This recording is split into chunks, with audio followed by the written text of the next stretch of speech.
let's see what the weekly event here is. This is, or no, they just rub it in your face. So I guess I could save my diamonds for that at any time. I should have done that for Bad Moon Rising if I was really so committed to it. But it's just so tempting every episode to try to make some sort of incremental improvement to your collection, because you're just doing it in such a dynamic way that, like, even if what you get isn't good, it's just kind of cool to just see some new influx of stuff so you don't get stagnant. That's why it's hard for me to hold on to my money in this game, basically. Now, this is kind of a big deal of a day for the series, because I decided to change my plan. My plan was this would be Friday after my hard mode would be the slot that's like a permadeath multiplayer gauntlet, but instead I did it last week on Saturday.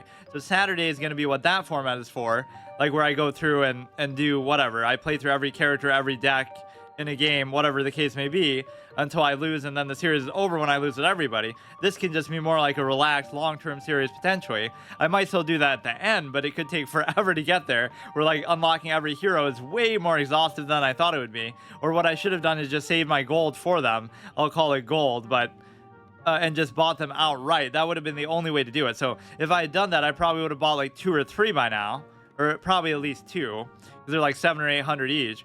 But I just have to get lucky and get them from a pack.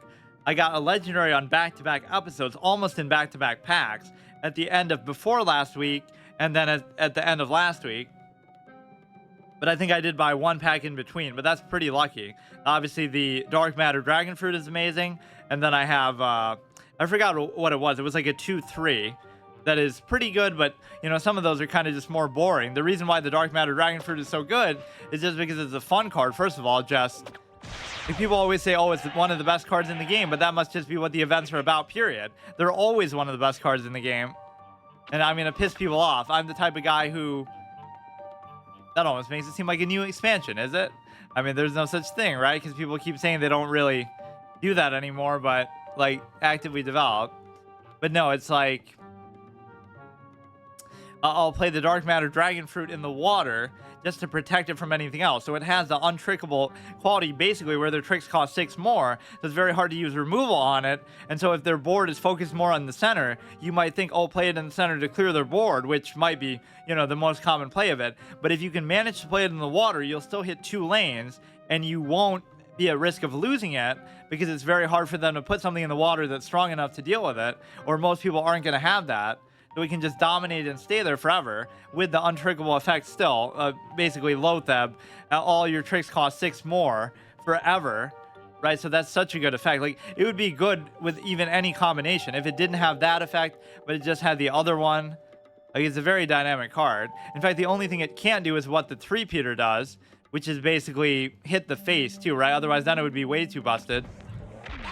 So if you were to do that, you know, like how we did like 54 damage with the 3-peater, because we did the double attack thing, right? Your plant does a bonus attack, or even that would have been, no, it would have been even more than that, right? So we buffed the 3-peater up to like 9 damage, and it's hitting him in the face with all 3. So it would have been like 9, 18, 27, so 20, 40, 60 plus 21. It would have been like 81 damage. But yeah, here's the other legendary, I think, right? Or maybe it's not. Oh no, that's not it. It's this guy. You have 3 legendaries, and 2 of them can even be used in the same deck, or the same hero. 3 Green Shadow. It's +1/+1 when you play a plant. Like, it's a good effect, but stuff like that isn't gonna stick around long enough, right? They're not gonna just let it sit there. So, or is that just like another hero that you could potentially get? Food Fight Bundle. 3 times packs and 1 times Transfiguration Mega Bundle. Bonus 500 gems guaranteed. Pack drop rate rare, 30%, 10% legendary. I mean, 10% legendary is just what you get normally anyway, though. So this is really what I should have been doing, even though people would yell at me and say, oh, it's not a good thing. Right, like, don't waste your gems on that. Are they gems? Are they diamonds? Or are they... I don't think I added any of this stuff actually to my decks. Or are they gold? I do like the dinosaur mechanics, but it's almost too easy. Like, you get it just for drawing cards. Yeah, basically I decided to do that on Saturday. So Saturday is normally the day, like how when I first played this, I'll play like usually 2 games that I've never played before, just for the first time, and then I might make a series out of them later on, but it's not guaranteed. and so it sort of just leaves the door open. So now I'll do one game I haven't played before instead, and then the second format will be a continuation of one of these series, like in that case Paladins, or it could be anything. Could be League of Legends, where I'm going through every hero. It's going to be that sort of thing. And then this will just be more like a normal series, like how I did Master Duel or something, where I'm just sort of playing it just to play it, and we'll get to some sort of endpoint. It could be like, oh, collect every card in the game, which I wouldn't even be able to do because some of the event cards would stop me from doing that. Or it could be get every hero, at least besides the ones that you have to buy or get from some special condition. And then, you know, there's always got to be some format for me. Get every hero and then go on a permadeath gauntlet run as far as, you know, until they lose. It'd be interesting to see whether people think this one's better or that. Destroy all zombies here and next door versus do 6 to them. I guess this is better for the effect, but I love the untrickable aspect, which isn't even untrickable, I know, but just that is such an amazing thing. Zombie tricks cost 6 more. Normally you would expect, oh, that would be just for the turn that you summon it, but no, it's just permanent. That's why I'm so enamored actually with putting it in the water, because their best chance to get rid of it will be summoning a minion then instead. Or they basically just have to waste a whole turn on it. Yeah, so this will be just an ongoing thing then, but I'll still keep the no crafting thing going. I'm not so sure how that should apply to event stuff still. I've generally said I shouldn't be able to make it. Then I have to go out of my way and spend 400 gems on Bad Moon Rising or something. Okay, let's make a couple adjustments here. So we can put a second legendary in this guy's deck, right? Because I'm pretty sure he can have that one. Yeah, +9, +4. I can't remember what I was even doing, though. It must be this one.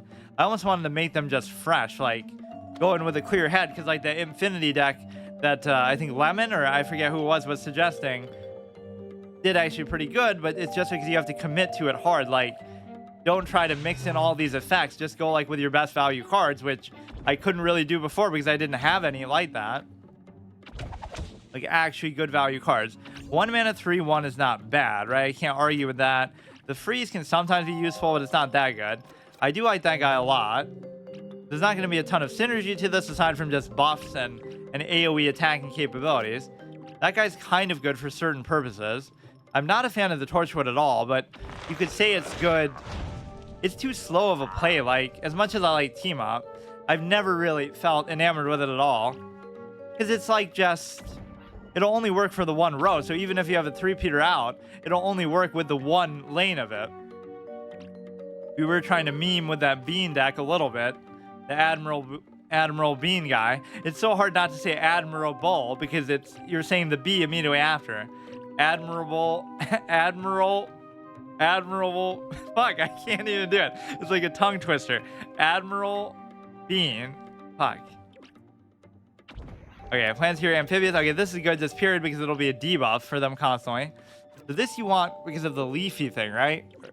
Yeah, that's kind of important. At least 2 of those for that. The buff isn't great. I don't like the ice. Like, there's certain effects that I'm almost just discriminating against. I don't like this. I don't like the ice. It doesn't mean they're not good. It's just they're not my style, or I don't think they'll be good. Move a zombie to this lane. That's okay, but we'll do at least 2 of those. Arguably, you should have more. We'll only have like 3 amphibious things, and one of them will be, you know, the dark matter dragon fruit itself. A lot of stuff is amphibious, not because it can swim, but because it can fly, of course. So this will be the legendary. I feel like I should have more of these buffs, but I'm almost playing it like a little bit like that you kind of want for, but let me go with like 2 of most things for now, and then I'll decide what to go with beyond that. Can you spot me, bro? So it's almost something you would play later as like a combo play. Like you can play it on turn 7 with a bunch of little weenies, but you're not really meant to do that either. You'll just play it as a normal ramp play, and if they don't get rid of it, they get punished. That you don't even really want. This one I wasn't too big a fan of, Bounce the Zombie. It's okay, but it's kind of a little expensive for what it's worth. That looks kind of sad. The Podfather. When you play a P, that P gets +2/+2.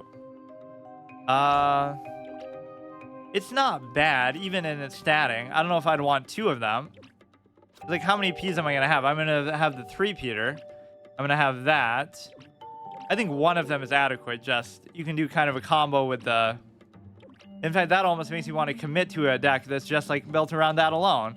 Like, have the repeater, have the the regular pea shooter, but it's not really worth it. Right? The regular pea shooter is just garbage. You could do that, like plus the torchwood and make it more about those. I'm doing that almost just because it's new. That's the repeat moss, which I forget already what it does when you play a trick. It does a bonus attack, which I don't have too many tricks, period. This guy is okay, but I definitely don't know that I would want 2 of them. It seems like a bad idea not to have more than that, because you definitely don't want 2 of those, I don't think, because it's such a situational thing. If we look at this, I kind of have a good balance of stuff. That card I do really like. Arguably, you might say you shouldn't have 4. You should almost just have more of the cattails. They always come in so clutch for me. I should have maybe 1 more of those, and then maybe either another buff guy or another buff itself.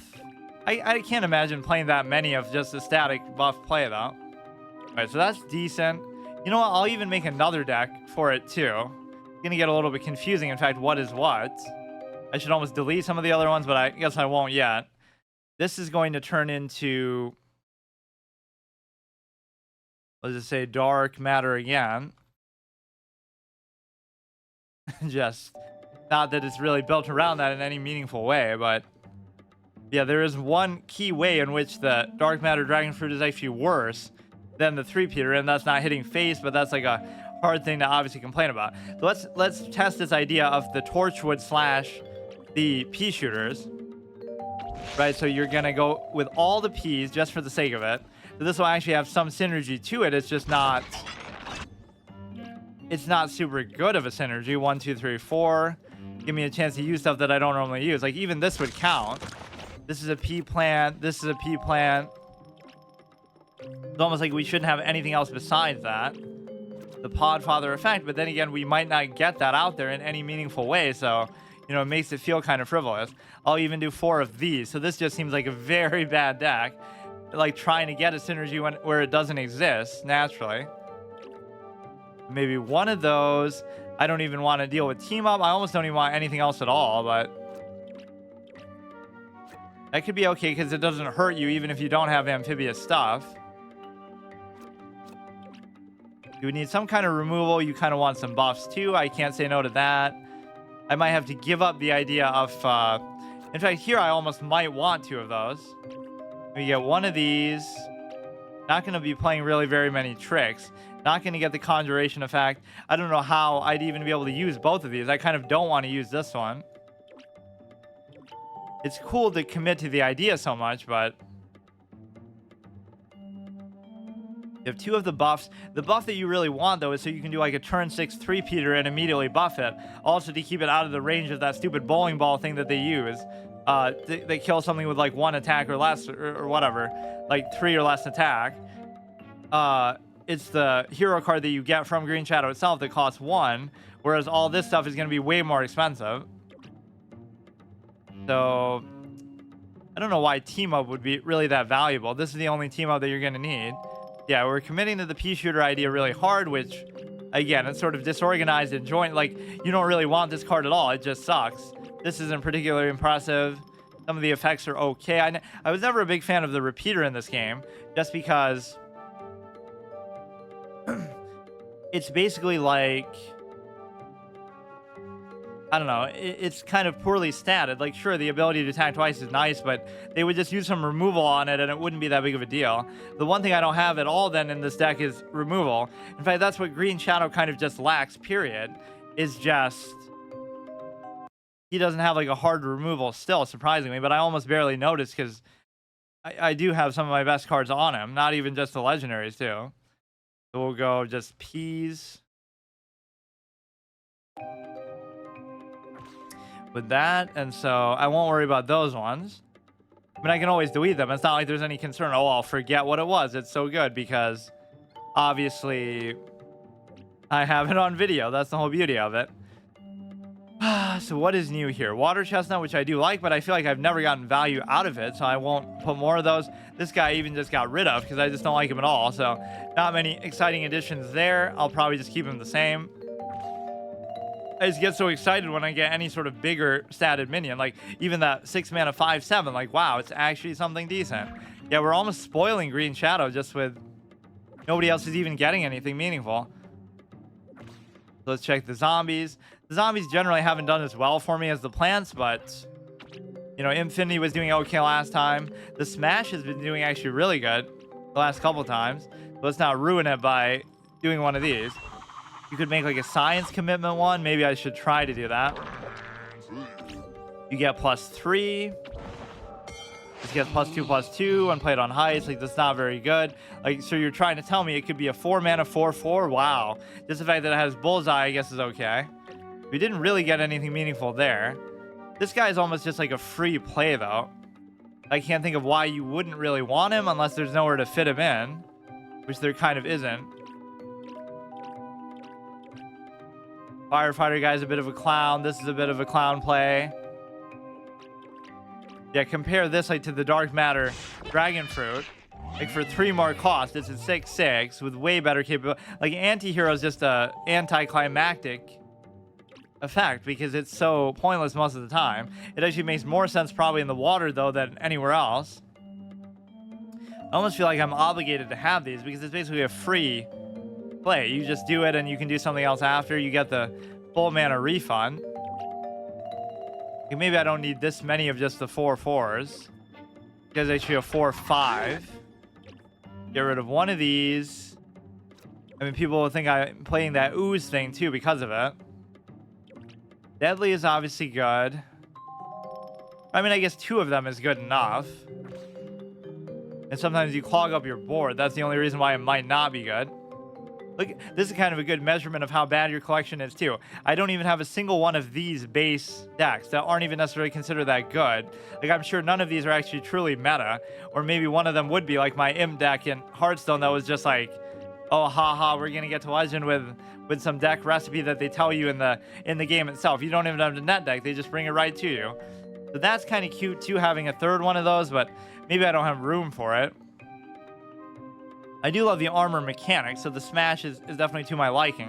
In fact, if I had to rank, like, you know, Green Shadow definitely has a special place in my heart. He's done some good things for me. Solar Flare, everybody else seems to really like. I'm not really crazy about her. Even though I do like the idea of a ramp deck, I just don't have enough high-cost cards to make that work yet. If I was to rank the plants, who's even the 3rd plant? I already forgot. It's, oh, the Wall Knight, I do like his playstyle a lot.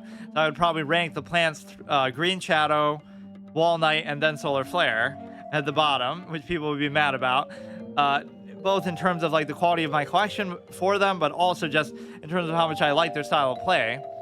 For the zombies, I have to give Smash some love, but I would go probably Infinity, Smash, and then Super Brains, even though I wouldn't have thought Smash would have impressed me that much, because I was even making fun of him before. Like, we don't even have like any 4-cost cards with him. Like, we had like a 1 to 4 or 5-cost deck. Like, as much as I complain about low-cost stuff, I guess even he's the same thing. I just take for granted that, you know, like, wow, what, I wish I get a 6-cost legendary, because that's really what we need to put us over the top.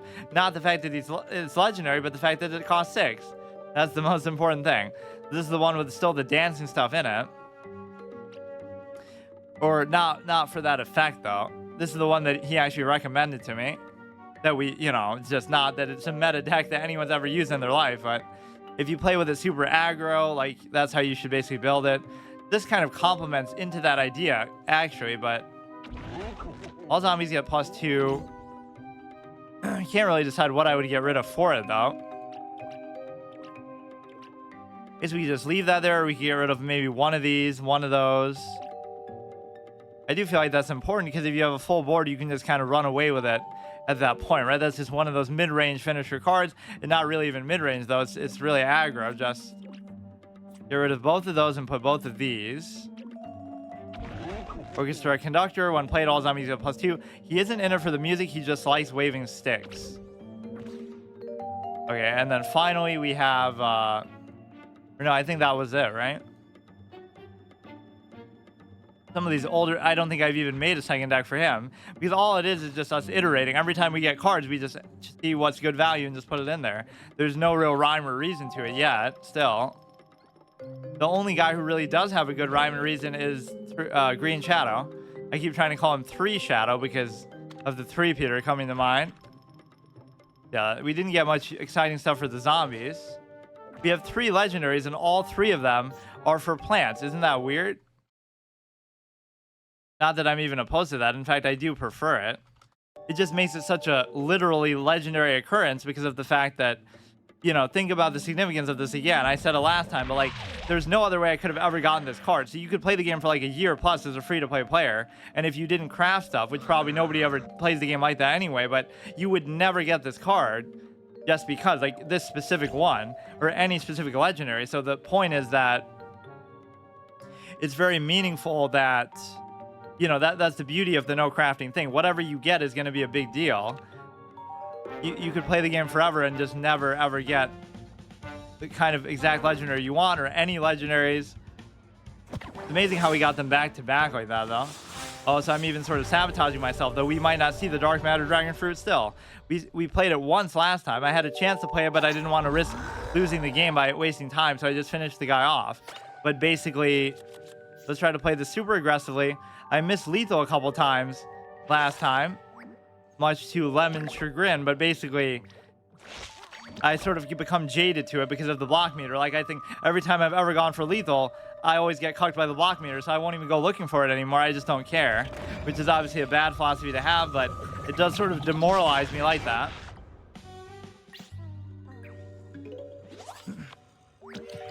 You could do that plus the Torchwood if you really feel like, and it would even tank for that. That might actually be the best play. Not that you have to go immediately to try to... If it becomes a 3-1, it'll be able to kill that, and this will tank for it.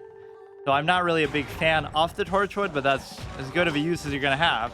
It'll even stay alive. It's just like P's behind it, but you can't put more than 1 P, so even that text is sort of misleading. This would be kind of cute, especially if I buffed it, but I can't. Or even this would be good. I kind of don't like wasting that, but that'll be fine. All sports zombies get +1/+1. It'll be frozen. That maybe is the best you can do.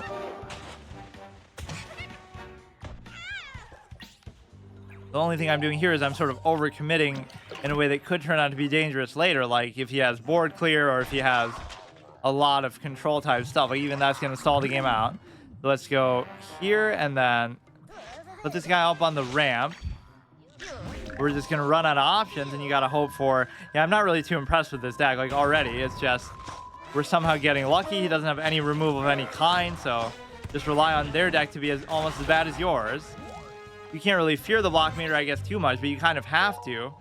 It's going to drag the game out so much. Now, here's where stuff like this gets in the way, because you're not going to be able to do anything. Like this 1-1, he's just going to leave there and completely block you, and nothing else I have is going to have team up either. We're doing a good amount of damage with what we have, but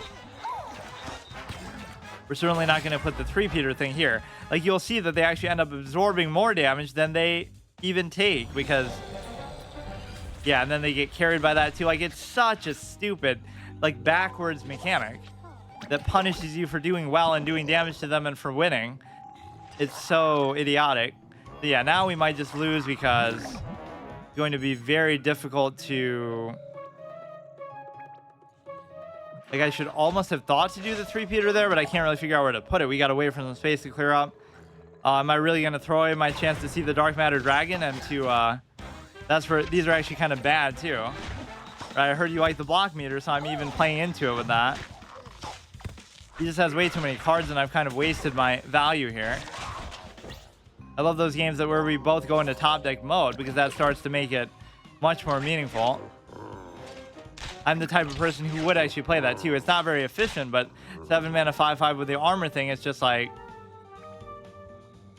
We could do both of these together, like move this there and then put this here, so at least it'll be safe. The problem is that we're not going to actually be able to do any damage to any of this.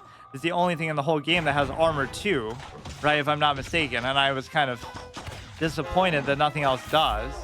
Give me the buff again, deal 5, I guess it's fine. We have to find a way to deal with both of these beefy guys. I was even just saying how I like the armor mechanic so much, but now I'm on the receiving end of it. Yeah, this is what the whole deck was built around. I should almost get a second chance, but please save me, Dark Matter. Dragon Fruit. He actually kind of could, but I doubt it's going to happen. And even in trying to just tank for them, we're not even going to do any damage to them at all. Now my guy's going to have 0 attack. That was kind of unfair. So we'll go 2 episodes in a row without being able to play the Dark Matter Dragon Fruit in a proper online game because we can't even get to that point. Or like, I don't know, we played it against a friend but that doesn't count because I could just do that kind of as much as I want. Or like I said, I had the chance to, but it just didn't do anything. Damn. That wasn't really the deck that I intended to use, but I guess it's fine. I'm not even going to say it's that bad. We got off to an amazing start, but this is why I sometimes don't like just playing so face roll aggro. It just sometimes doesn't work. Let's do... Yeah, this is actually what I was intending to do, so maybe next time we'll do it, because I do like to do it kind of authentically. We could still do it again if we lose with everybody else, but it's almost like that should take so long that it would never happen. Yeah, let's actually do it in the pecking order that I was talking about, too. We never got a chance to play either of those legendaries still, right, in a ranked game between these last 2 episodes. I mean, obviously, we just got the other guy at the end of the last one, but his effect isn't even that exciting, just getting buffed. It's obviously good value, but not a big fan of the sunflowers in general, period. But that's such a disrespectful thing to say, considering how much they do for you in the PvZ games themselves. Yeah, let's try to ramp so we can play our 6-cost card a little bit early, because that's going to be our ace play. Like, what are we really building towards? But I do like ramp in terms of value more so than in terms of cost. Like, just give me like a 5-mana 5/5. Just give me good value, well-statted stuff. I'd like to do this, but you almost would want to wait. Or strike through, conjure a flower, and he gets strike through. Wait, it doesn't even say team up on there, though. Maybe it just doesn't fit. When play... Oh, no. Obviously, that's because the sunflower does. Conjure a flower, and it gets strike through. It doesn't mean that it has to have it in the first place, but again, any conjuration effect is always going to be better than what I have in my deck. That's a very good use of it there. Just play around it when you don't know what it's going to be. There's no reason why I had to even do it in team up there. I could have just put it somewhere else altogether. Yeah, Amphibious could be a little bit annoying. Now's not really the time to be doing that. So strike through here isn't going to matter much. And we obviously lose the little ramp capability that I had, so we'll just do that, I guess, for now. You have to play kind of a little bit slower pace, but my stuff isn't good enough value sometimes to get away with that. Right? You're kind of forced sometimes to play everything you have just because you won't be able to keep up with them otherwise. And any sort of generation like that is very good. The mine here actually wouldn't be a bad idea. We could give it attack too, but it wouldn't be too useful. Why don't I do this one instead then? Then that'll be a tank that also does damage. Block for the 3/1. Okay, that'll kill the man, he's used those very well so far. Even that'll still trade in though. Almost feels like this should slouch back once the other thing is gone. Yeah, +3, is that really worth it though? My favorite environment is the one that's like the 4 cost. Your plants here can't be damaged. Like what an easy thing to work around. It only costs 4 too, which maybe seems like a lot, but some sort of vague pet synergy. I don't know whether that really would be worth it or not. I kind of don't even care. I mean, I probably should. Yeah, out of hand really quickly could be a big mistake. Or even that would be good too. But no, if he buffs up the shark guy, or I mean the dolphin guy, that could already be our death sentence. +2/+2, it's not going to matter though. He gives it a bonus attack. That's a completely useless buff because the mine's going to tank for it and kill you. And yeah, what was the point of that? Because misplaying almost as bad as me. Move a planet gets +4. I don't really need to do it yet. Sometimes it's good to do it just to give up your mana. like you had the extra mana there. It's like playing an instant spell in Magic for on your opponent's turn. You're gonna lose that mana anyway. We're in a reasonable spot. I may be overdoing it on the board a bit. See, the amphibious guy's just gonna keep chipping away though. Make a walnut. You could do it in any lane really. I don't really need to though. I just want to do it here. We'll keep chipping away at that mouse guy. That's been his MVP so far. He took out two of the... Took out my 3-1 there, but then he took out my sunflower and the other guy.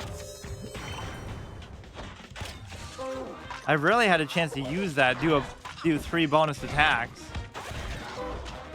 with a green shadow. I mean, obviously because it's so expensive, but you would think it would have come into play a bit more. Not that it should always win you the game, but just do something good with it. This does damage heal your hero that much. Not really too important, but... Okay, see, now we won't even be able to get rid of that, and we might not have any amphibious capabilities, so this could get really bad. We should do this too. So everything's in reasonable shape. He's down to 15. He still has 2 more charges on the block meter. He just loves that card, dude. He has 4 of those. You wouldn't have that by accident. I love that his animation though. It's like so sinister. Like he's the guy who started the plague. When you know, like how Ra's al Ghul explains it in Batman Begins, how they make a real life tie-in. We loaded trade ships with plague rats as if to, you know, sort of cleanse the world. They were behind it. So we're not actually going to get saved by the block meter here at all. He has quite a bit of healing. It's going to be really bad, but this is my only hope, is just to try to win like this. You're not really going to be able to survive that much longer. He's going to have a buff for it or some double attack capability. I think it's -2, -2, -6. Yeah, we saw that used pretty effectively the last couple times too, but why not use it in the environment itself then when you have that benefit? Okay, this is what I mean. Like, even when it seems like you have lethal, I'm still going to lose because he's going to get saved by the block meter again, and I won't, or I'll barely do it. You get a very lucky top deck removal option there. But again, it's still going to take like an hour for this to actually resolve itself. It just drags the game out so much. You might think it would make aggro OP if you didn't have it, but that would just be more a function of the overall design. It's a very strange thing. Or they should have a mode just where you don't have the block meter at all. That would be the only difference. Since it doesn't have any other formats anyway. There's no wild or this or that. Right, there's no standard, no wild, because there's not enough cards, I guess, in the game to even do that in the first place. Look at how much longer it's going to take. We even break his heart. Okay, can we finally end it? Like, this one really went the distance. This is how you know it's a high-level, evenly matched, low-ranked game. You'd have 2-4, so if we just move something here, then we could certainly finish him off. There'll be some mechanic that gives you the block meter back. Refresh all 3 of your block meters. Legendary. That's not even going to do anything. All zombies get +2/+2. It still won't kill it, though. 310. But yeah, what's that disco ball walnut? That would be so cool if we got that. As if the legendaries I already got aren't enough. I wish I could almost use all 3 of them together in the same deck. But that wasn't really too impressive, but... let's try to get to rank 15, although I highly doubt I'll be able to today. Or, I forget when the thing resets, but it's somewhere awkward, like in the middle of the month. Right, it's not actually the first of the month, so that sort of thing always confuses me. And it triggered me a lot in TCG Live, because I came in like, oh, I better get this last 100 rating before the end of the month to get to like 500, but then I got clowned, because they reset it, and then I still ended up doing it, but I had to go for like 6 hours to do it. And this is not bad. There's a plan with Team Up, which we do have 2 of those, so that's an immediate synergy that we have going. I'm almost ghosting and ignoring Solar Flare. Doing her last.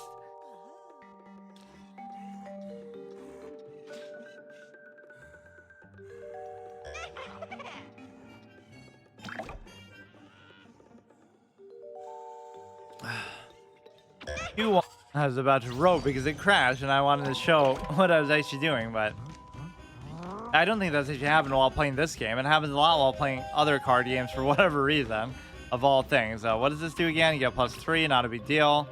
That sort of effect is just so innocuous. The one that does 2 damage per turn to everything there is very valuable, or stuff that would make you immune and things like that. Just giving health is not really that big of a deal. That we actually haven't seen in a while, but that was like a very good budget card that people recommended. We're in a decent spot, but that's going to be a little bit tricky to deal with. Just don't really have enough removal with most of these characters. We do have in this deck, like the squash, basically. Like, what am I even supposed to do with this guy? +1/+1 when you play a trick. I should almost just ignore it, but it's clearly not going to come back to bite me. I have a decent amount of damage myself. It's just not really too meaningful.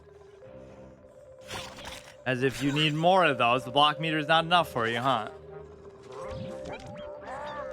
They should have added more customization. That's why this game didn't have continued development over a long period of time. Like, have custom card backs, have custom, I don't know. There's no, like, coin mechanic, or even, like, the hero cards. You could have different visuals for them. They're doing a decent amount, but he's in just too strong of a spot. I don't know what I can really do about this guy. That's a good way to play around the block meter, is just do such an absurd amount. Speaking of not having enough removal overall in my collection, though, like, some of my classes just don't have it at all, right? I don't think the Smash has any. I don't think, obviously, Green Shadow surprisingly doesn't, despite how much I rave about him. That was kind of a lucky top deck again. The same exact thing happened, in fact, last time. 3-5, so it won't actually kill mine. We're both getting a little bit low on cards, and that's a very damaging play because I don't have anything else to fill up the board now. My whole style of play in card games in general is like try to flood the board. Not like flood the board, but try to control the board. So it's not aggro and it's not control. It's more like mid-range where you sort of just try to summon strong stuff and force them to deal with it, and not relying on removal too much,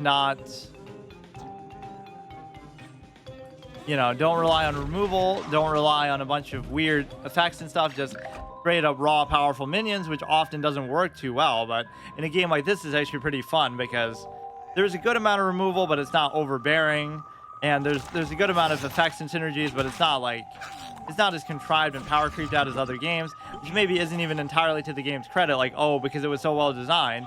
It's maybe just because it wasn't out long enough and wasn't, you know, having expansion release like every 4 months for like 10 years the way that a lot of these other games were. It's a little bit tricky to figure out. I'm gonna have to get some big minion here, of which I have very few. But that's where you can kind of, oh wow, I'm getting exactly what I asked for too. I could ignore the 4-2, but I shouldn't. Move a plan, draw a card. I mean, I'll try to match that 1-for-1, but that almost doesn't seem worth it. Let's move that just to be able to draw, but you should always draw first too. That in a way is a mistake. Move a plan, get +4, not really worth it. I could do that after we trade into this, so when we have 1 health left. When we have maybe more health than I'm giving myself credit for, I think I'm already about to die, but I should almost have just face tanked on purpose just to get the, man, moved by the very own card that he generated. +1/+1. Okay, you're not going to just one-shot me though here. I can move my guy to try to match, but it's still not going to matter. You're never going to kill him in a situation like this. This is the problem. I'll make it somewhere else though too, because I want to move this guy there. Arguably a bad decision, or every time you need it, you get it, even twice in the course of the same game, right? This is the best card in my whole collection because it's just so reliable. Every time I need this, the same exact situation occurs. I could try the heal, or I could try to give that attack. I'm trying to spread it out a bit. Kind of ghost the one lane that he's focusing on. That's such a clutch play because now he's really seems to be as burnt out as me. -1/-1, not a big deal. When a plan is played, move it here, which really is insignificant unless that one dies, or unless it had team up. So is this gonna finally save him? I love these games where it actually gets down to no block meter, fully top deck, burnt out your hand. That shows you it's such an epic battle of titans.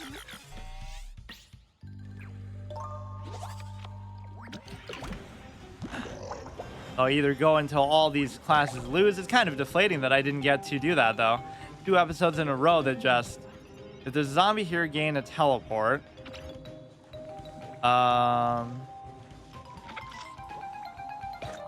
It's kind of deflating that I didn't get to play the Dark Matter Dragon Fruit. That is actually weird. Okay, whatever. It still trades in pretty much fine. There's no way we should really lose this, should we? Or I could have just moved... I could have just moved the 6-5. Yeah, there, I missed lethal again, right? I'm just doing it to make it interesting. You want to really... This is like in chess where you're in a winning position. What deck is this? This is just some kind of hodgepodge, like the best that I could come up with what I have. Still beating him with whatever I've gotten. It's not really any sort of structured deck.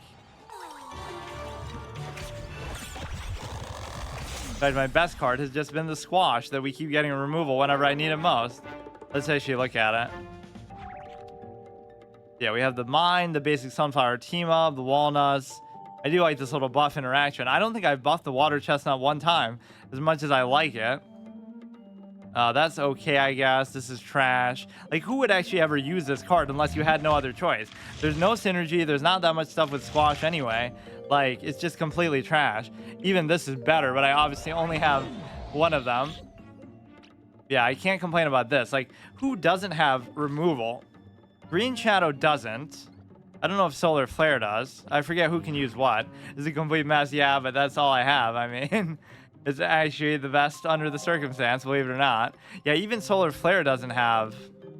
Or no, Solar Flare can use the Squash. And then who has the zombie? Who has it for zombies? I think Infinity actually doesn't. Yeah, Infinity has 0 removal of any kind. Or like the stupid cake thing that kind of sucks, right? I mean, at least for my purpose. The Bloom can use Shamrocket. Let's see, what is that? Not that I'd be able to get it, but just out of curiosity. Or there's some other better birthday cake too that Infinity can use. Destroy a zombie that has 4 more. Oh, that's unbelievably good actually for only 3. And zombies can use fruit cake. Yeah, that must be the one. Which I think still does a fixed damage value, but or whoops. But it's usually good enough to get rid of most things. For 2. Does 7 damage to a plant. The plant player conjures a fruit. You don't want to do that with these low level players because the conjuration is going to be so good anyway. Yeah, let's look at these though. So Infinity didn't have a really convincing one. But yeah, what must I be using up to this point? There must be something in there. Yeah, like this is good. This is the best card right here that you need. Destroy a plant. But obviously not everybody is going to be able to use that. And then Super Brains, I don't think can use that either, right? Yeah, so he has even less than Infinity then, right? He doesn't even have the cake or anything. This is not even a removal card. Draw a card for each zombie.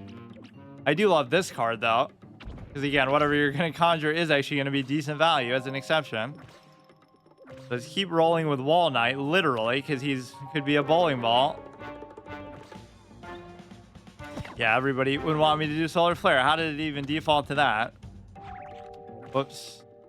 Yeah, we have very tight sort of circumstances here, but we are still winning games. I think the highest I've gotten is only like 15, but it's not like I play as much as I could. I'm sure I could have gotten farther. You can conjure Bad Moon Rising with triplication. Yeah, and I guess rub it in my face that I didn't get it there. I really should have went out of my way to save money for it. Even for 400 gems, it would have been worth it to at least get one of them. So I should be allowed to do that, though, as part of the format. I'd have to sacrifice getting packs for a while and just be ready. You should always have like 400 in your back pocket that you just don't touch, just in case something like that happens. Because that one's not even relevant that, oh, I can't craft it. Because you wouldn't be able to craft it anyway, right? Or, actually, I don't know how that works. Well, even if you could, I'm not going to. It's just, that would be the only other way to get it. Why did I play that? I didn't have anything else, did I? Or I should have done this, maybe. 5-2, Pirate. This moves to random lane when a plant is played here. Actually, that's fine. This is going to be team up capability. We can't do anything in the water. I keep wanting this guy to be never do that again. I just want to see the water chestnut actually shine for once. I don't really buy into the sun value too much, I guess, because I don't have enough stuff that's going to justify it, but it's still, you get off to a good start, but this is okay. Kind of a little bit worried about leaving this guy, though. I just don't have the right curve to be able to do both of these. And it's here and next door we get +2/+2. I almost want to do both of these, but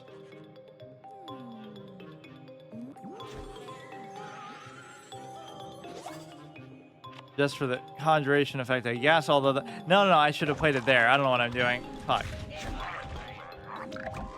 Or no, wait, you wouldn't be able to, though. It's going to be a persistent effect.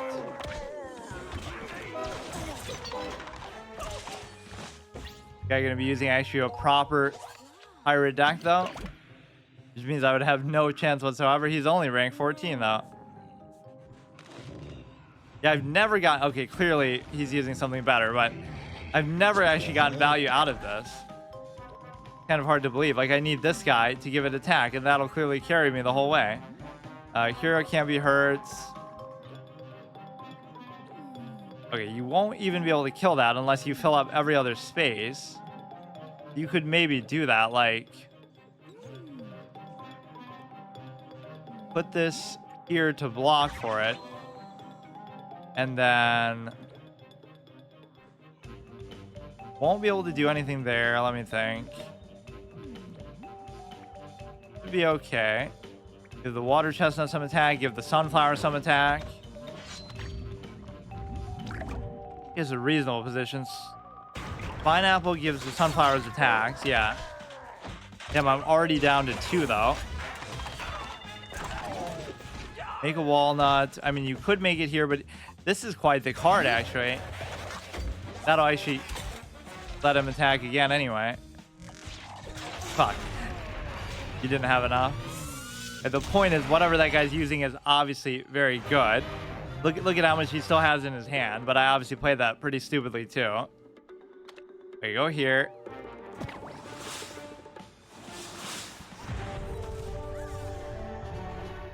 So Solar Flare has some sort of gimmicky anti-hero capability coming up, but it's not actually something I really want. It just happens to be a lot of the cards I have are just like that. Just kill yourself. We gotta do it at least one time. -2/-2 is pretty worth it actually, so he doesn't get the effect on that.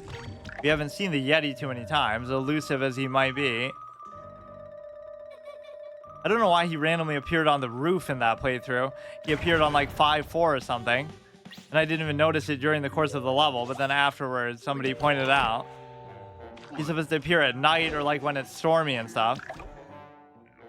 The 2/2, when it hurts the plant hero, conjure a gourmet card.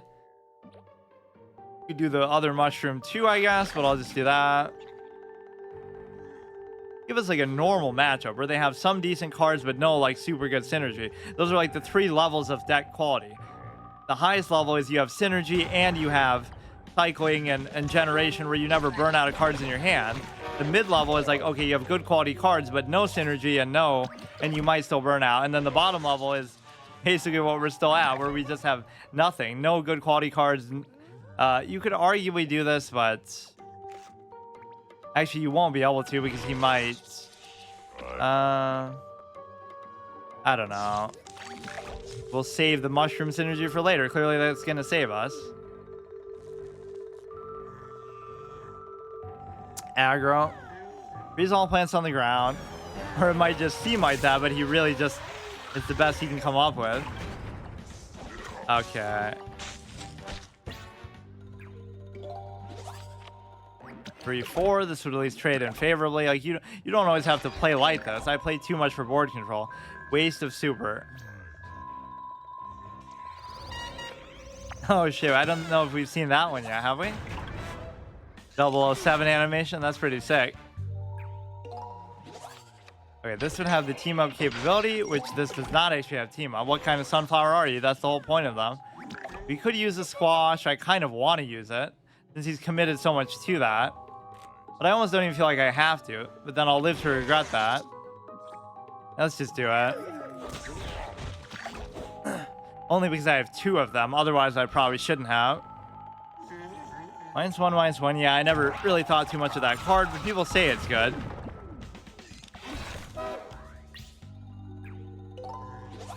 I really don't even do the events at all every week. I should at least do them once for whatever it's worth. When this destroys a plant, draw a card, hunt, frenzy. Let's see, I could trade in. I mean, that would still give you the effect, I would think. Even if you just trade in. The 3, not going to be the perfect curve no matter what you do. Obviously, Conjuration would be a good idea at this point. Whatever it's gonna be. Wait, what? Conjure a flower and it gains strike through. I mean, I guess it technically is a flower, but I didn't think it would work quite like that. Or no, I should have played it in the opposite order.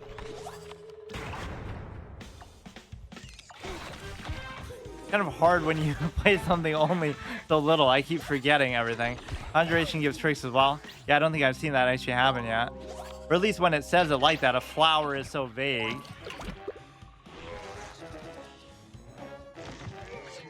So yeah, when I play this, it'll strike through, and if I drew an extra card, it would hit him in the face for that much damage or something. Obviously, the effect doesn't have any purpose there. So here, I can't really do anything with the bean. He's getting that frenzy effect pretty good. It almost makes me want to do this to that, but... This would trade in. This would trade in. It might seem stupid. I don't know. But I don't want that frenzy to keep happening. Or no, we can pull it away with something else and then just kill it with that. The mushroom thing we won't be able to do. Unfortunately, we don't have any team up despite all this build up. It's not stupid. That should just trade in unless he does something else. They conjure and bonus attack. Okay, this will still be fine. I like how few cards they have in their hand. That's always my biggest barometer of whether I'm winning or losing a game. It doesn't matter about health. It doesn't matter about board even. Somehow, oh my god. Yeah, maybe I should have just done it. Gonna commit to that thing so hard. You see, now we'll have to use it on something else though. We'll still match that 1-for-1 with the hunt, and then we'll just get rid of this guy. When hurt, make another Gargantuar, so get rid of this. I have to just hope that he doesn't protect this some other way now still, which I'm sure he will. I mean, man, every single time I'm dead.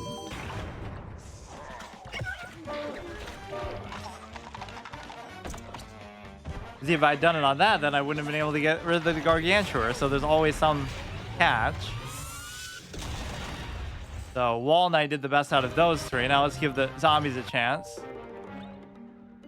Start with, let's go with Infinity. That was doing actually pretty good last time. Almost was catching up to Green Shadow's longest win streak ever, which I forget even exactly how many that was, but...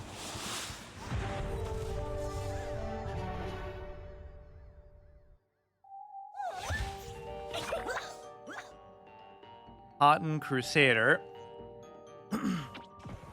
Move zombie gets +1. Not really the time where you'd want to do that. So with this, we just play super aggro. And surely that's going to work, but... Anti-hero's okay. Nothing's really going to come out of a grave yet, so I guess that guy's not too special. 2-2. Yeah, this deck was even suggested by an expert of the game. Not like that it's a meta deck or something that exists out there, but just out of the cards that I have, which is pretty similar to the other one anyway, but the main difference is I have that stupid dancing hat guy synergy. Like, I try to play into that to do some extra damage. I have like the 1/1 dancers for no reason other than that.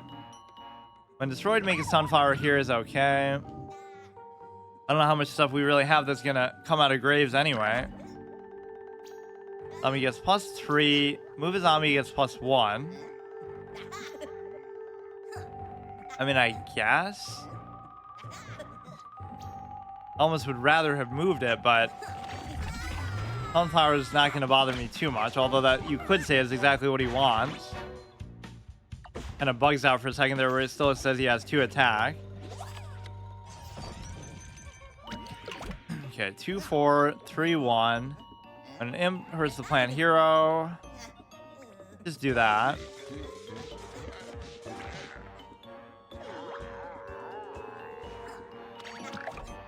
My memory is actually super bad sometimes. Like, I'll see something and then I'll completely forget about it. Especially when it's not something I use. Like, if I'm just seeing it reactively on the other side. Yeah, I've seen some pretty high quality decks though. Like, you got to admit. When you play a plant that's transformed into a copy of that plant, okay, that's very good. Imitator. I've seen that maybe once or twice, but not very often. This might be your best bet, but then again, you almost don't even want to do it. Like whatever it would transform into, we're going to be guaranteed to kill, but the bigger point is what does he want it to transform into? Oh my god. So much removal. This is what I mean. This is why the Dark Matter Dragon Fruit is so relevant, but you play it too late anyway. Just like, you know, you want to stop them from using tricks, or if they do, it's going to take their whole turn to play a very basic one. And this is where aggro is kind of bad. If you're doing all these dinky 1/1s, you're going to trigger their block meter even faster. When a pirate hurts them, which that is a pirate. When an imp hurts it, so you get a benefit either way. Draw a card, or that pirate gets +1/+1. That could actually be more valuable if they both become +2/2s. Yeah, this is kind of a fun way to measure the sessions too, to dictate their length, only because, you know, they could go on potentially as long as you want if you go on a good streak. But it's not like I always end when I lose with all of them, but sometimes I'll rotate back, which I might actually do here to try to give Green Shadow another chance, because it's been 2 weeks that we've been anticipating. Move a zombie gets +1, but you can't move it, so that should be fine. Or, oh fuck, I forgot. Move a zombie gets +1 again. What does it even do? Fusion, do 2 damage. But, you know, we'll still get the buff effect from this. Or actually now I won't, because that guy's gonna die. I guess that works out reasonably though still. Now the imp effect will still let me draw cards, which is kind of important right now. I'm running very dry. I do love this 4/1. This is the kind of statting that I just live for. Cthulhu looking monster. Destroy a zombie here, fusion, okay. Yeah, -1/-1, so okay, I don't know why he even conceded. It wasn't that bad of a position for him. We're losing to bots or people whose internet disconnects almost exclusively. At least the matchmaking is pretty even here in some way. Be a winner, win 5 multiplayer games. Yeah, we like win 1 on average per hero, let's say. We go through the 6 heroes and we'll win like maybe 6 games total between them. Bad Wi-Fi. Yeah, see, look how competitive it is to even get to rank 15. But no, they're a lot closer at least than normal. Like sometimes you'll play rank 30s and stuff. Okay, that you don't need to start with. I do like the chicken. And is somebody going to... that's going to do 1 damage. I'm not a big fan of that card even, but it doesn't feel like the 1 is usually that significant.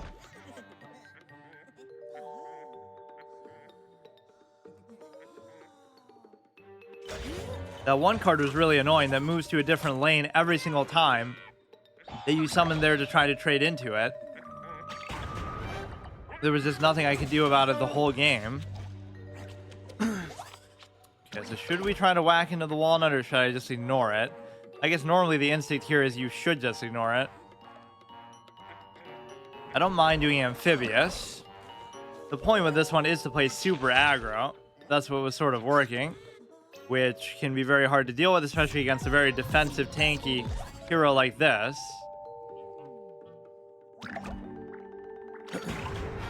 That'll trade in actually very favorably. 1-1. I always kind of make fun of that card. Like, it just doesn't seem like something I'd want to use. As much as I don't like anti-hero stuff, I don't like Bullseye either.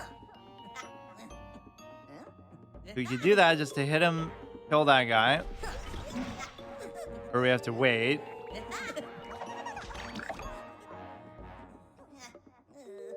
Yeah, a lot of this stuff just devolves into letting them farm their block meter. That's the flip side. If they have any sort of decent long game strategy.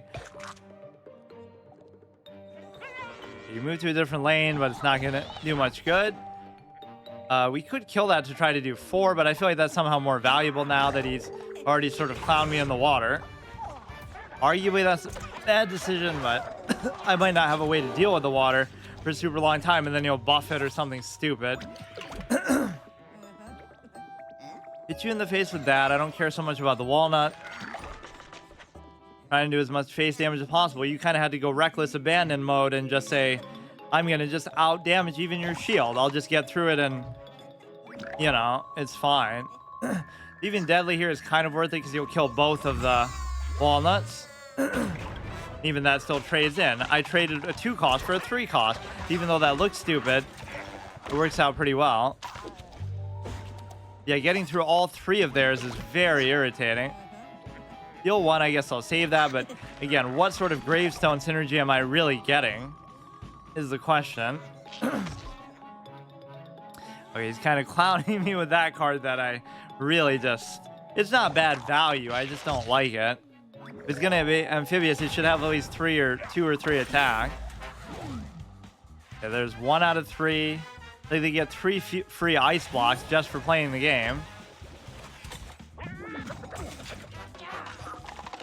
Not saying it doesn't benefit me and I don't win games because of it too, but just I'd rather lose games in the, you know, the overall format of just not having that, for better or for worse.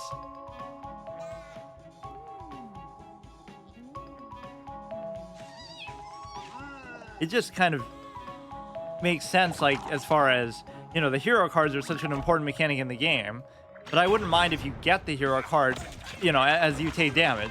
It just doesn't have to negate the damage too. Or that could be like a specific hero's effect, but everybody could have other... Oh yeah, that could be a good way to do it too. Like, the act of triggering the block meter does the effect automatically, like, or does like another effect. Like, every time this infinity gets the block meter, all your minions get +1/+1. Or every time Walnut gets it, he becomes immune that turn. So that's kind of what some of the hero cards do anyway, so... Yeah, this one's actually pretty good. I guess I'd have to compare it to the other Infinity deck to see actually what the difference was. Okay, that's fine, that's fine, that's fine. I haven't really gotten great value out of him, but you do have to play him early to try to do that.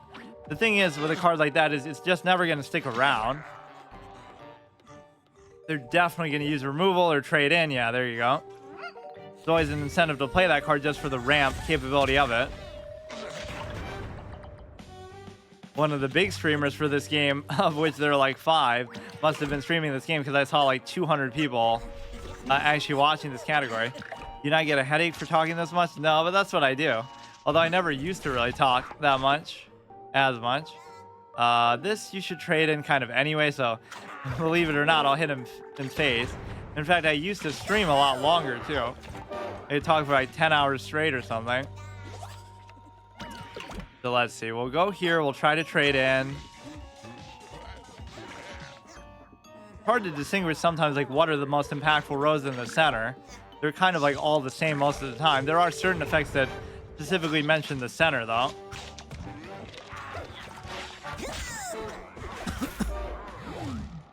This guy is actually really good because he even gives it to himself. So it's a 4-mana 2/2 that has a very good buff, which is about as good for aggro as you're ever going to get. I mean, this is still probably the better... Man, this kind of went not the way that I wanted. Insane.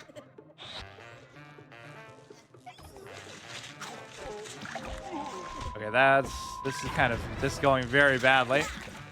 Getting hard countered by Solar Flare.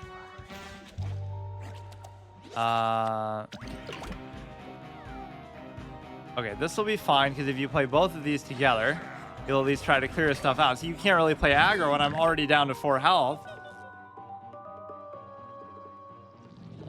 You made always 6 on this turn. This gets strike through. Galactic uncommon, nothing crazy. I'll be saved by the block, and then we'll make some epic comeback shortly. Tommy gets +3, not really the time to do it. Okay, that's no big deal. We're down to 1, and we're not going to get saved by the block meter really too effectively here. Okay, dude. Why did they beat me down so hard? It doesn't even seem like their deck was that good.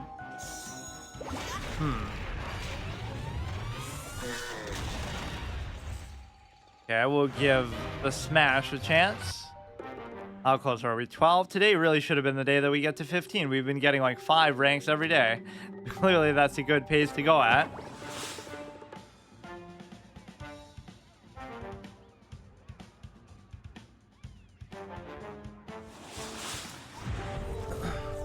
Or like getting to rank 20 will give you a whole nother horde of gems, but I think that could be difficult to do. We'll get like hard stuck right around there, in fact. Fusion. I don't know if that's really worth keeping. Like curve wise, this is not the greatest. In fact, even that's not going to come into play too much early on. That's it's questionable as to whether you want to keep that or not. I just assume I'll draw into something that's low cost too. It'd be a disaster if I don't. Yeah, we have such only low cost cards that I constantly complain that we don't have anything, you know, like 5 or 6 or up. We may as well just do it, even though he's going to come out with a 3-peater later. We do have more of them. I forget how many. Okay, we play the shark guy. Keep calling him that instead. When you play a pet, all pets get +1. That might be worth it to do first. Sort of baits them into thinking we actually have some synergy. Or that's kind of a bad curve play, though. And we get +2 in Frenzy. That kind of makes up for it. Exactly as planned.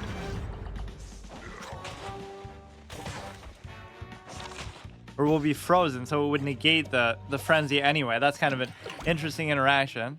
You could either do that, or I kind of want to do this. Just kind of play into the pet thing a little bit.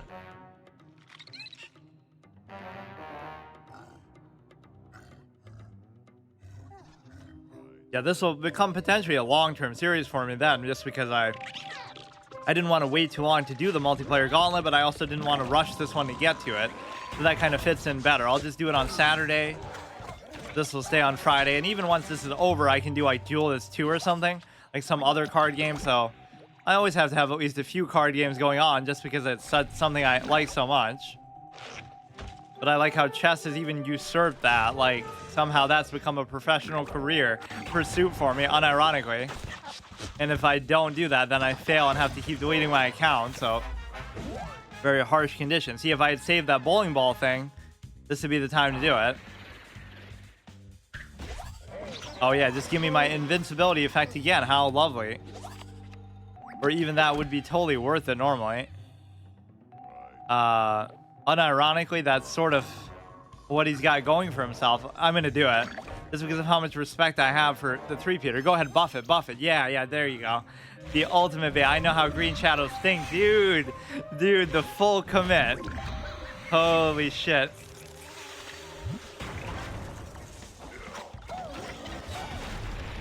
Now, what do you think I was thinking by not playing anything that turn? Right, I just do a dud turn, but then he still feels like buffing it. That was like the moral victory on top of everything else. Only I get to use Green Shadow like that, although I haven't been too successful with him lately somehow. It's kind of like it's the same rank, so I don't see why it would be different. We were just like rolling people over at the beginning.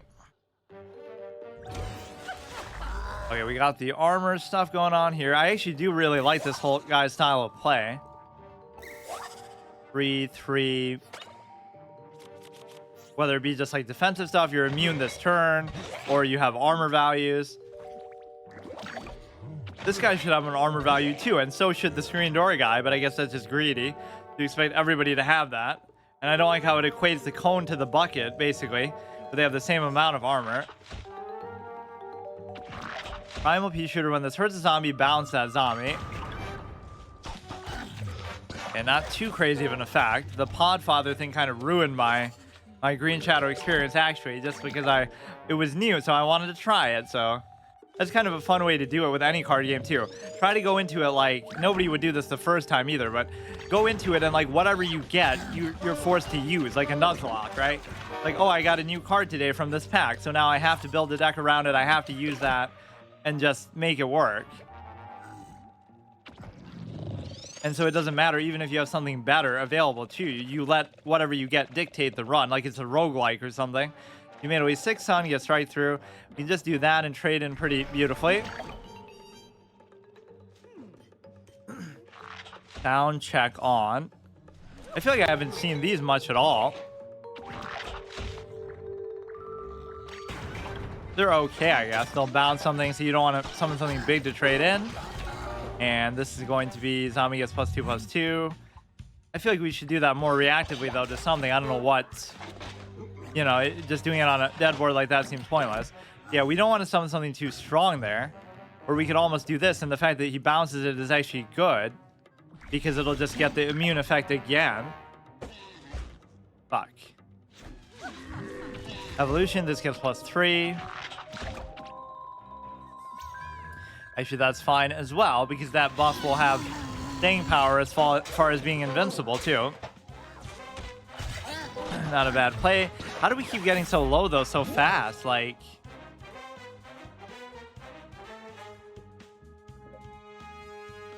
I'm not even playing like I'm aggro myself, but it's just weird. We have this, so I should play something like for 4 and then definitely heal. Or I could play the guy who's going to heal me. I don't need to go that far out of my way, though. We'll just do the 6. Should be fine. He might play something there. Or he's going to bounce that back. Oh, you know, that would have been the perfect play, actually. You do that so you can bounce it back and then heal again. This +2/+... Oh, here we go. That thing can get out of hand very quickly. But he would have lethal there, potentially. Yeah, that would have been the better bounce effect. The armor's not going to save you from that. You definitely have to destroy a planet with 4 or less. Pretty perfect counter there. It's such a, like, juvenile mechanic. Like, you know, oh, to make kids feel better about the fact that they're losing or they're getting beat in the face with all this damage, or give them a clutch card to make a comeback. It's just so weird for the pacing of it. What's worse, that or the fact that Marvel Snap has the ability to only have 6 turns, which I think maybe still might be the case. I haven't played it since it pretty much first came out or in the early access time, but I really didn't like it. Just that one decision is what messes it up. It's not so much the core game or the mechanics.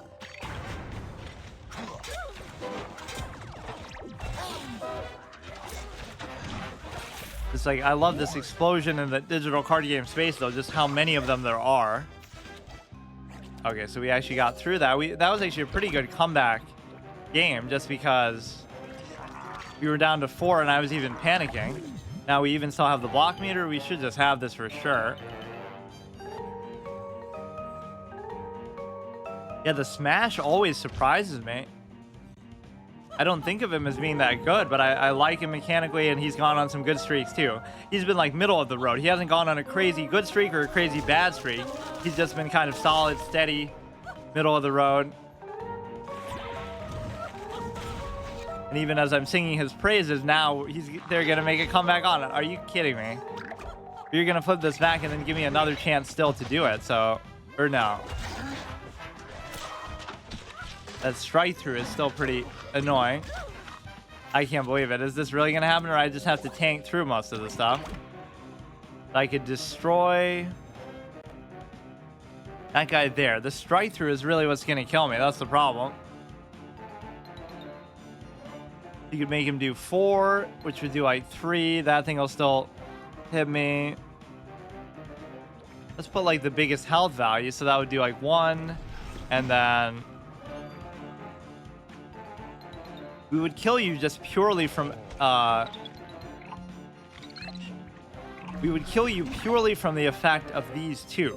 So the only thing that could kill me here is strike through, which it really shouldn't. Oh, the fact. Okay, okay. Well, how was I supposed to play around that then? Move a plant. I think I'm dead no matter what, aren't I?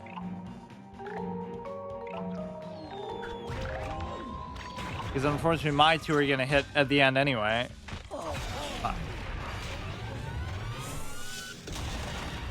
That was at least reasonably close. Man, I was really vouching for the Smash that whole game too. I'm talking about how he's never let me down and he's been so consistent and this and that. Let's see what Super Brains can do. Come on, get me to rank 15, or at least get me to rank 13 here. We have almost 200 gems, but guess what I'm gonna do? I'm not gonna get anything. So then next week we can buy the big, the event card, right? We'll have save up for 400. So people might question that, but I'm actually gonna do it. Or like, I'll always have 400 just in case, and then, you know, I can always use it if I want. But or like I'll save up basically for what's the other thing? Oh, like a hero I could just buy outright. Now is the time. Level 2 click P's into your deck for the rest of the game. All click P's get +1/+1 and cost 1.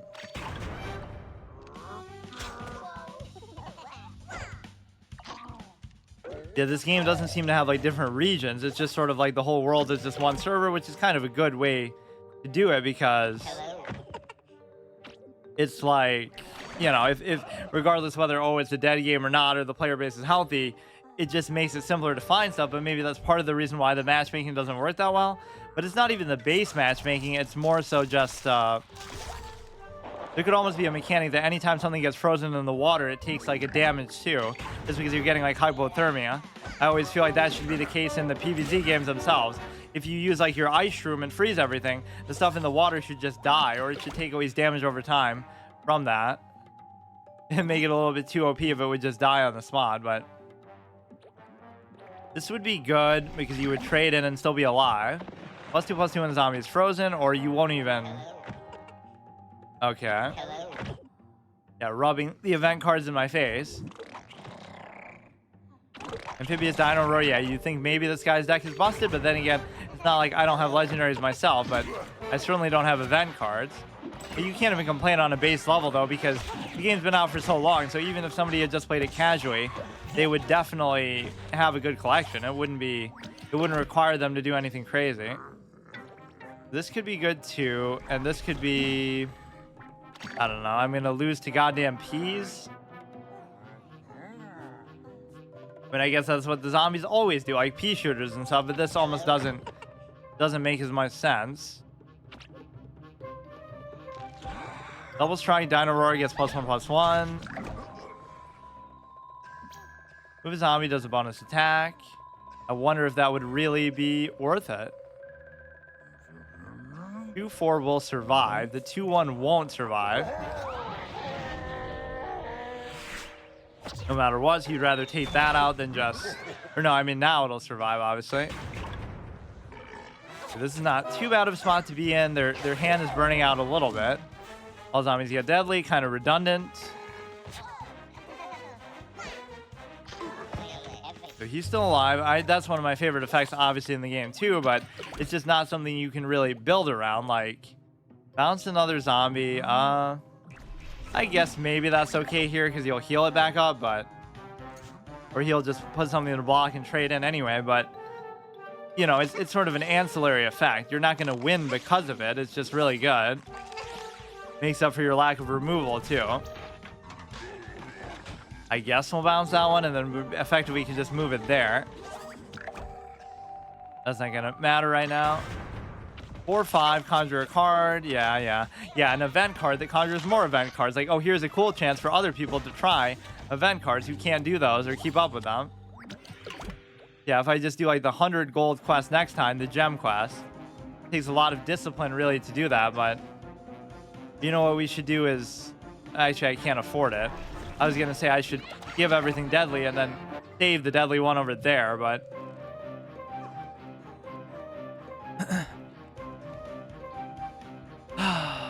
You know, the firefighter should be like a skeleton more so than a zombie to imply that he died in life and got burned to death and then came back like that. That actually be a cooler concept for the art. You'll trade in basically to everything except for this. 2, 3. Jack-o'-lantern gets +1 when it hurts the zombie hero. Strike through. Okay, 3, 1. I don't think I've even seen this maybe at all, or did I somehow change the animation for it? See, that I'll just do for the sake of it. I'm down to 3, which means I'm pretty much dead. This is obviously good, but I just feel like I'm getting rushed down a little bit too easily sometimes. Not that my decks are very defensive-minded anyway, but does damage, shuffle 2 magic beanstalks.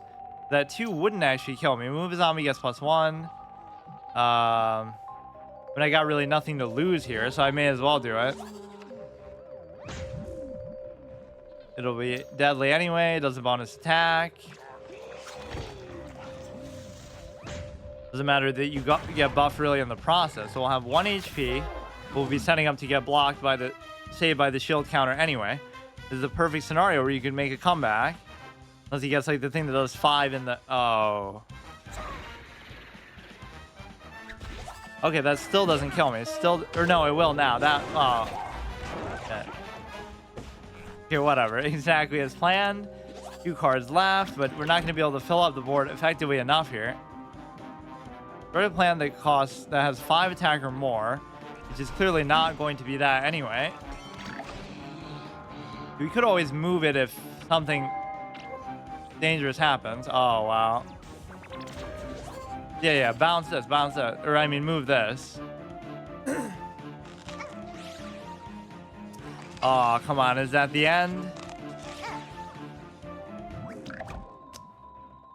Or wait, that might have... Oh, that would have saved me if I had enough mana. I could have moved that over, too. I feel like I'm playing worse now, maybe somehow, than I was at the beginning. Maybe just too many... I have too many exciting new cards and interactions, so I always try to do, like, unique stuff, too. Like, I totally would play the Dark Matter Dragon in the thing.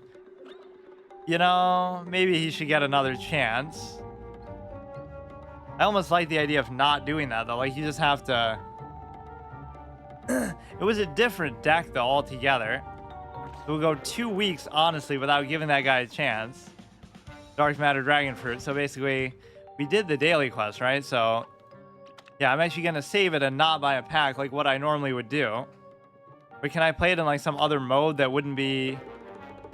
so tempting to, but for the integrity of the series and the format, I should only be able to play as each one until I lose, which will become much easier and comfortable over time, because then it won't be so much like, if I have so many heroes, or like all the heroes in the game, obviously I'm not going to have time to do that anyway.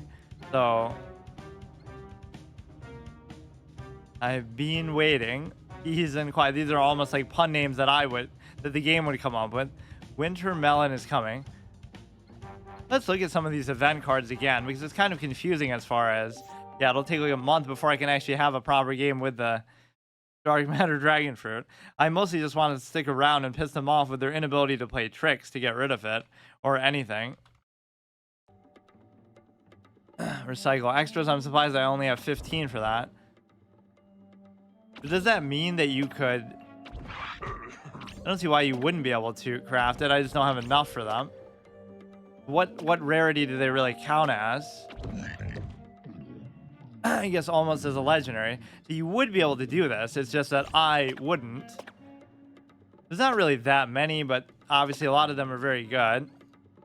Not sure how I really feel about the mechanic. Like, anybody can get them, but...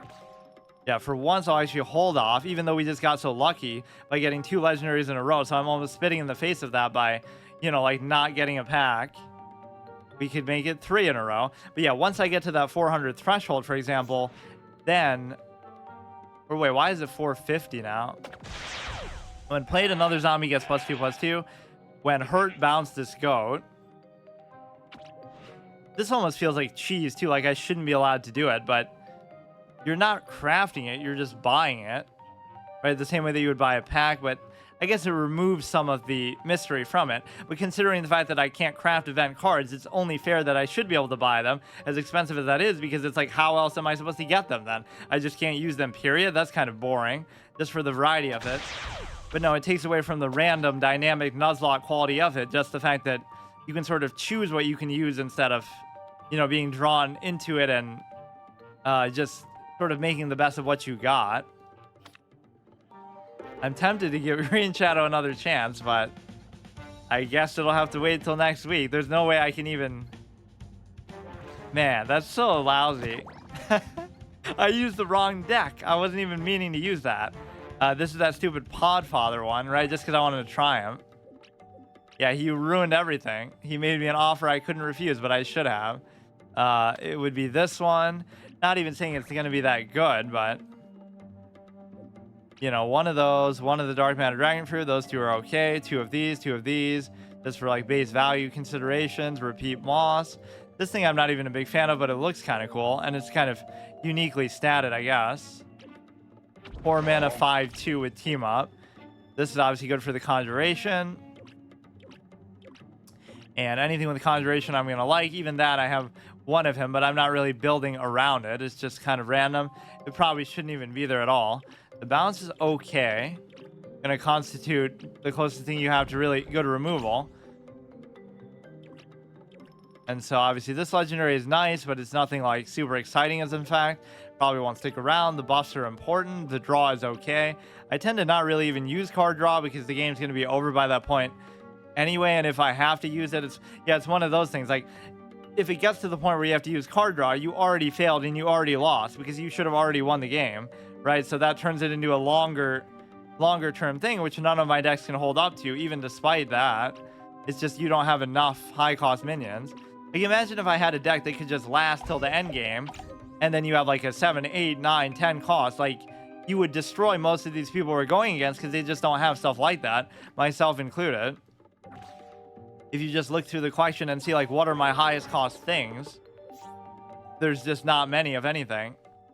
Right, for Guardian my highest cost is 5. For here my highest cost is 6. For there my highest cost is 8, but it's not even a minion, so my highest cost is 5. So we're like at 5 and 6. 8, but only because it's a legendary. So ordinarily it would be 5. So getting anything above 5 costs is pretty rare, and some of these are kind of underutilized with how many you have, right? This only has one thing above 6 anyway, but for a game that lets you get over 10 mana, over 10 sun at any time, number 6. So the highest cost card I have is either 6 or a legendary, that's 8. This is 5, which is removal anyway, so it would be 4. This is 5, but he has some specific insular effect. This is 5, that's at least okay, but that is the whole joke of it, right? You do not have a 6 cost card in your collection, or a 6 and higher when play. And of course, it's skewed that way too. If you're a free-to-play new player, it's like you're going to be less likely to get cards like that because of the simple fact that, you know, the rarity tends to scale with the cost of them too. There are going to be some ordinary cards maybe that are high cost, and obviously legendaries that are low cost, but the majority of the high cost cards are going to be legendary, or there's going to be a much higher probability. That's true in like every card game pretty much.